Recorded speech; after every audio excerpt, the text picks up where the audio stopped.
Then when did you decide to go to the seminary?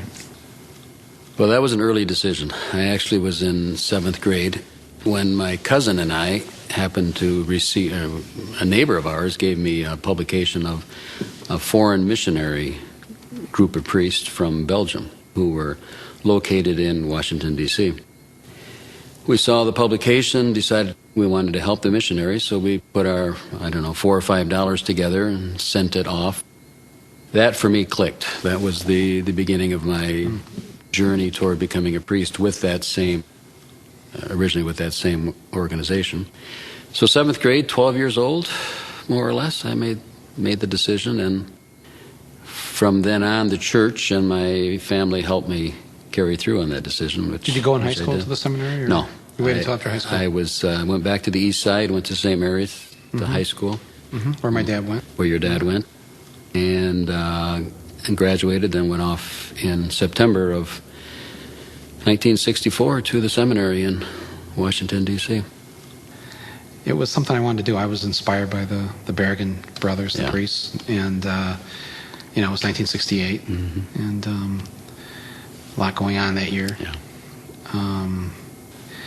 I've even though I didn't make it, I've tried to hang on to the same core beliefs that I had back then, and I always felt that there was if people just followed the basic teachings of Jesus, it seemed like the planet would be a lot better off. I would agree. And I'm not saying everybody's got to believe in Jesus. I'm just saying that for myself. For yourself.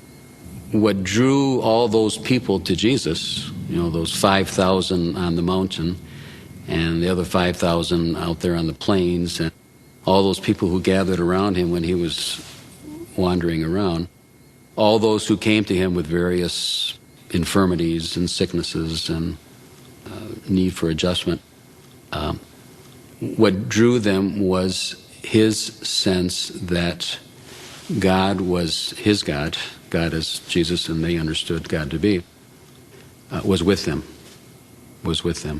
And his insistence that all had a right to life, all had a right to justice and mercy, that all had a right to be represented, to be present at the table. No matter how much money they had. No matter how much they had, how little, how much. We've been filming people who've been evicted from their homes. I can't imagine if Jesus were here today that he would be participating in throwing someone out of their home because they've fallen behind. I think Jesus would get between the people and whoever was throwing them out. He would try to stop it. He would stop it. Right. He would put his body right there and say, no. Because this is wrong. It's immoral, sinful. Yeah. Even though they didn't have these terms back then, do you think that Jesus was essentially a socialist? Yeah, I do.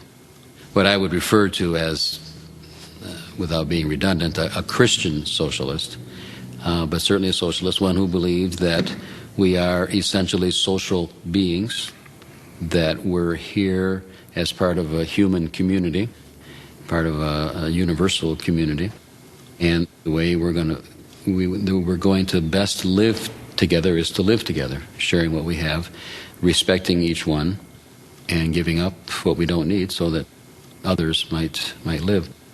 This economic system, which is called capitalism, right?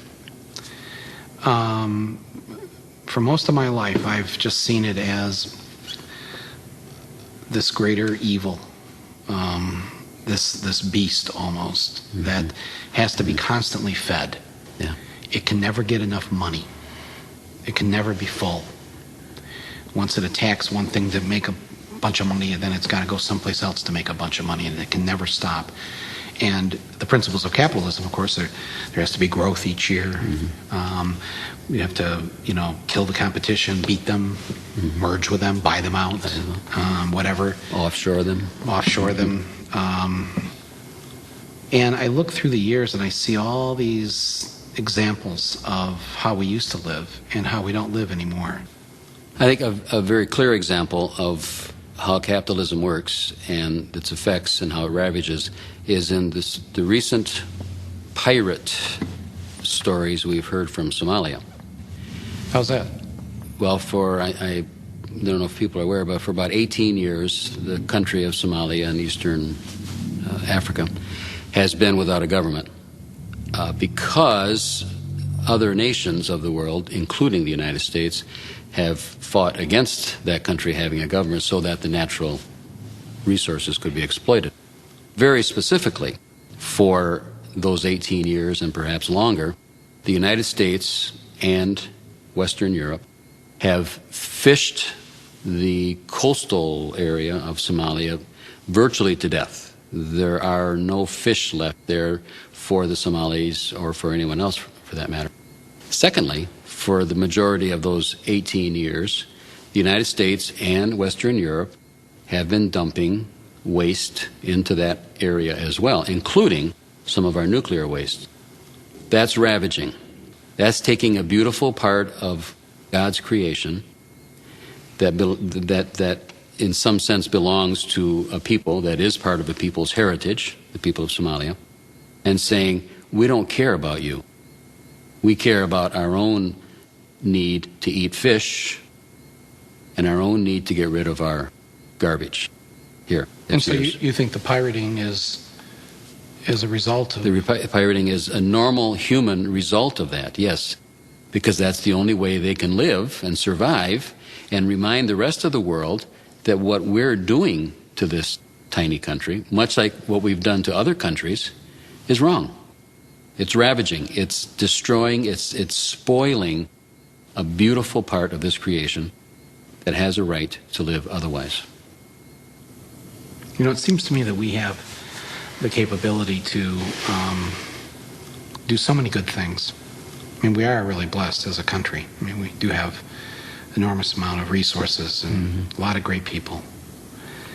It seems like we could find a way to treat the environment better, to pay people a living wage, to find new ways to transport ourselves that are less harmful, to not invade other countries. Right. Seems like we're capable of all of that. You know, so what's stopping us? Well, I would say, first of all, I think a lot of people are, as we've mentioned, a lot of people are very honestly and seriously grappling with this and are already attempting to change their lives and are doing that on some level. Yeah. On a larger level, as a nation, I think it's important to recognize our sin, to ask for forgiveness.